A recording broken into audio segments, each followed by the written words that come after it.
ও, তুমি এসে গেছো? হ্যাঁ, আমি আগে আসছি। সরি, আজকে আমি একটু লেট করে ফেললাম। সমস্যা নেই। আমি ভাবছিলাম তোমার হয়তো অফিস থেকে বের হইতে একটু দেরি হবে। তারপর কেমন আছো? এই তো ভালো মোটামুটি। তুমি কেমন আছো? আছি ভালো। দুপুরে খাওয়া দাওয়া করছো? না, খাওয়া দাওয়া করিনি। তোমার না বলছি ঠিকভাবে খাওয়া দাওয়া করবো, নাহলে শরীরটা খারাপ হয়ে যাবে। তোমাকে না আজকে অনেক সুন্দর লাগছে। তুমি না পারো বটে। আচ্ছা শোনো না, একটা কথা বলবো? বলো। আমাদের রিলেশন তো দেখতে দেখতে 3টা বছর পেরিয়ে গেল। হ্যাঁ, বলছি কি, আমাদের সম্পর্ক নিয়ে কি কিছু ভাবছো? অবশ্যই ভাবছি। কি ভাবলা? ভাবছি তোমাকে নিয়ে একটু লং ট্যুরে যাবো, কোথাও ঘুরতে। তুমি লং ট্যুর নিয়ে ভাবছো? আমি ভাবলাম তুমি আমাদের ভবিষ্যৎ নিয়ে ভাবছো। আর তাছাড়া এখন কি ঘোরার সময়? আচ্ছা, জীবনে তো অনেক ঘোরা যাবে। আমি বলছি কি, এখন এই লং ট্যুর বাদ দিয়ে আমরা একটা কাজ করি। আমরা যদি বিয়েটা করে ফেলি, তাহলে তখন লং ট্যুর হওয়া আর কাছে ট্যুর বলে সবকিছুই হবে, তাই না? কি আবল তাবল কথা বলো। এখন বিয়ে করবো কেন? তুমি জানো না আমার বাড়ি থেকে কি পরিমাণ বিয়ের চাপ দিচ্ছে? এরকম করতে করতে কয়টা বছর পার করে ফেললাম, এখন আর সম্ভব হচ্ছে না। আমাদের বিয়ে করতে হবে, বুঝতে পারছো? আরে আর 2-3 বছর যাইতে দাও না, তারপরে বিয়ে করবো। আচ্ছা সালমান, একটা কথা বলো তো, তোমার কবে 2 বছর পর সময় হবে সেটা তো আমি বুঝতে পারতেছি না। 2 বছর করতে করতে লেখাপড়া কমপ্লিট করলাম, এতদিন বলতে একটা চাকরি বাকরি করবো, সেটাও মোটামুটি করলাম। এখন আবার বলছে আরো 2-3 বছর যাইতে যাবে। আদৌ কি আমাকে বিয়ে করার ইচ্ছা আছে? ইচ্ছা না থাকলে এখানে এসে তোমার সাথে সময় কাটাচ্ছি কেন? সেই হিসাবটাই তো আমি মিলাইতে পারতেছি না। আসলে কি তোমার ইচ্ছা আছে নাকি ইচ্ছা নাই? মানে আমার সঙ্গে টাইম পাস করছো, নাকি সত্যি আমার বিয়ে করবার সংসার করবার সেটা ভাবতেছো? শোনো, একদম আমি ক্লিয়ার একটা কথা বলি, তোমার এই 2 বছর 4 বছর 6 মাস এগুলো আমি ভাবতে পারবো না। আমার বাড়ি থেকে প্রচন্ড বিয়ের চাপ দিচ্ছে, আমাকে এখন বিয়েটা করতে হবে, বুঝছো? তাহলে যাও বিয়েটা করো, আমাকে চাপ দিচ্ছ কেন? এটা কেমন কথা বললা? তাহলে যা বিয়েটা করো, আমাকে কেন চাপ দিচ্ছ? তোমাকে কেন চাপ দিচ্ছি বুঝো না? আমি তো তোমাকে বললাম যে আমি 2-3 বছর পর বিয়ে করব। বাড়িতে কি বলবো? হ্যাঁ, যে আমি একজনকে ভালোবাসি, সে আমাকে বলেছে 2 বছর সময় দাও। আর 2 বছর করতে করতে সারা 2 বছর কখনো হয়ে উঠতেছে না, এটা বলবো নাকি? সেটা তো আমিই বুঝতে পারতেছি না।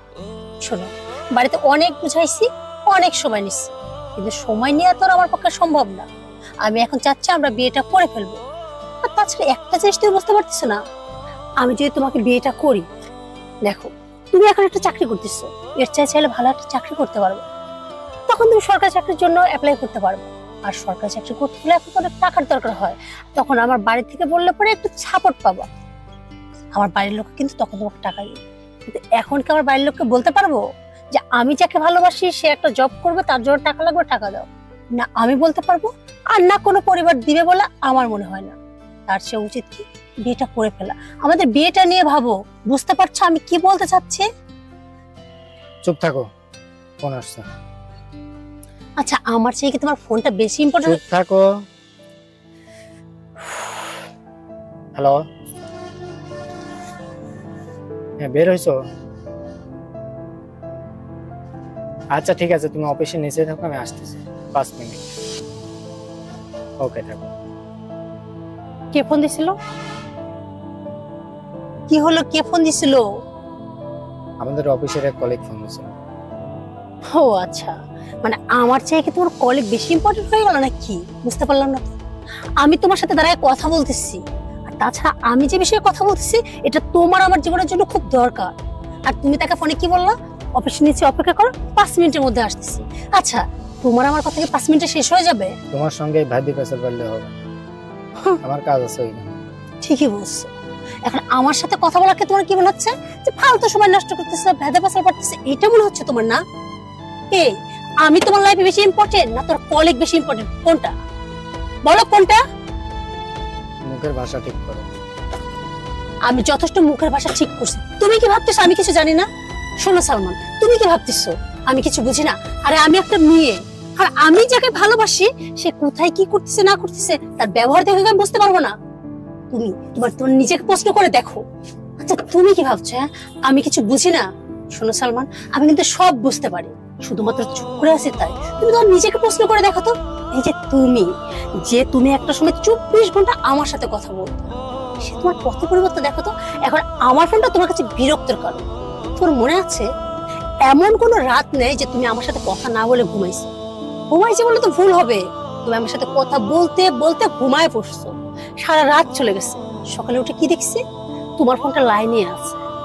তুমি আমাকে সকালে ঘুম থেকে জাগাই দিছো। তুমি আমার সকালে জিজ্ঞাসা করতে খাইছো, আমি না খেলে তুমি খাবার না। আর এখন তুমি কি করো, আমি খাইলাম কি খাইলাম না তোর কোনো মাথা ব্যথা নেই। যদি তোমার সাথে কখনো আমার রাগ হয়, আমি যদি কখনো রাগ করেও বলি আমি খাই নাই খাবো না, কই একটা বারে তো পরে খবর নেও না, একবারে তো বলো না যে তুমি না খেয়ে আছো কেন, শরীর খারাপ করবে, খেয়ে নাও। অথচ একটা সময় দেখো আমি যদি বলতাম আমি খাবো না, তুমি কি বলতো, আমিও খাবো না। তুমি যতক্ষণ না খাবা আমিও খাবো না। তুমি কি চাও আমি না খেয়ে থাকি? আর তোমার সেই কথাটার জন্য না আমি না খেয়ে থাকতে পারতাম না, সাথে সাথে খেয়ে নিতাম, কারণ আমার কষ্ট হইতো। আমি ভাবতাম আমি না খাওয়া পর্যন্ত তুমি খাইবা না।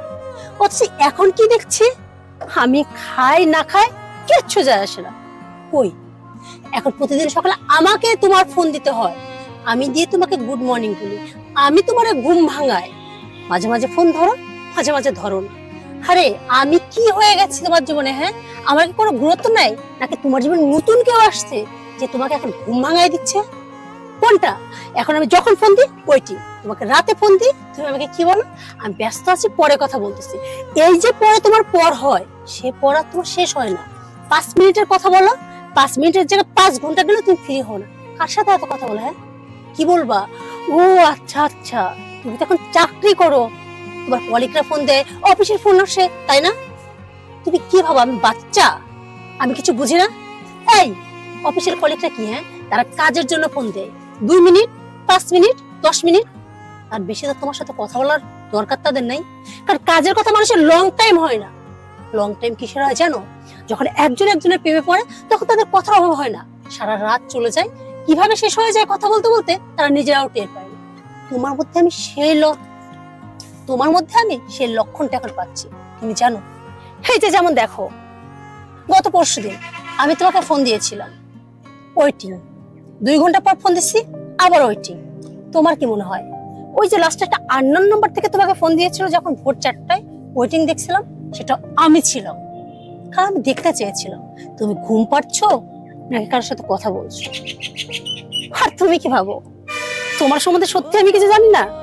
তোমার পরিবর্তন কেন হচ্ছে সেটা আমি খুব ভালো করে জানি। আর তুমি আমার সামনে এমন ভাব করতেছো যে বাহ তুমি কোনো পরিবর্তনই হওনি। এই যে তোমার 2 বছর বলতেছো না, তোমার এই 2 বছর না সারা জীবনেও হবে না। কেন হয় না জানো?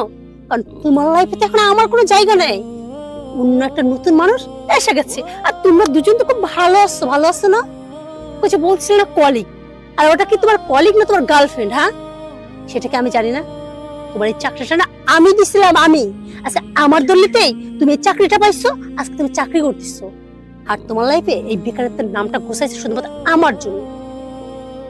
আমি যেহেতু তোমাকে চাকরিটা দিতে পারছি, সো তোমার অফিসে কে থাকে না থাকে, কার সাথে কত মিনিট কথা হয় না সব জানি। তুমি যে ওই মেয়ের সাথে 2-3টা মাসের রিলেশনে যাইছো সেটাও আমি জানি। তুমি কখন অফিস থেকে বের হচ্ছ, কখন ঘুরতেছো, কখন কোথায় ঘুরতে যাচ্ছ, সব প্রমাণ আমার কাছে আছে। তুমি কি ভাবছো আমি জানি না?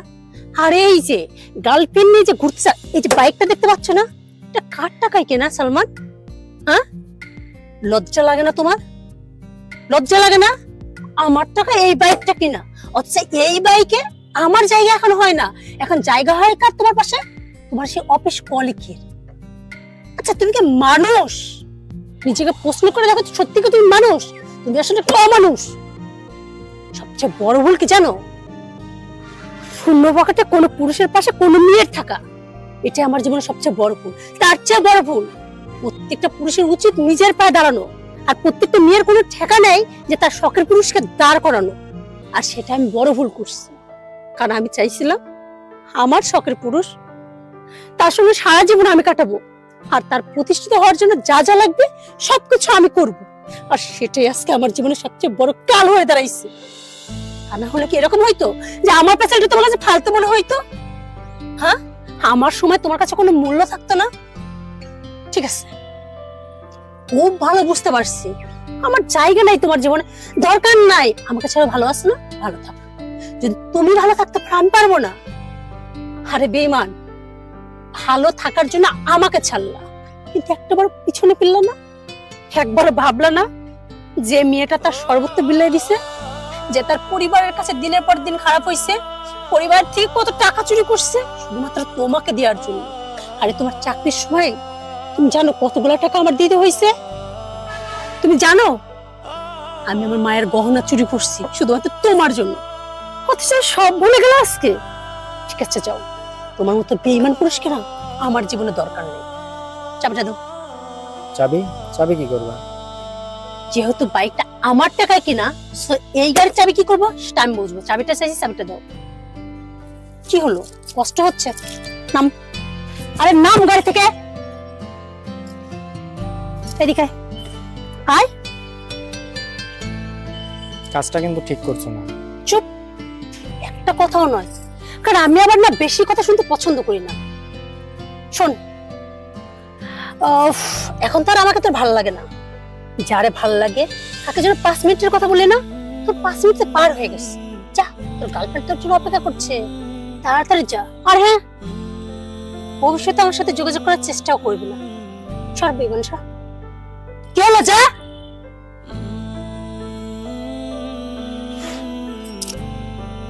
হায় রে পুরুষ, যে প্রতিষ্ঠিত করে, প্রতিষ্ঠিত হওয়ার পর সেই নারীকেই ভুলে যায়।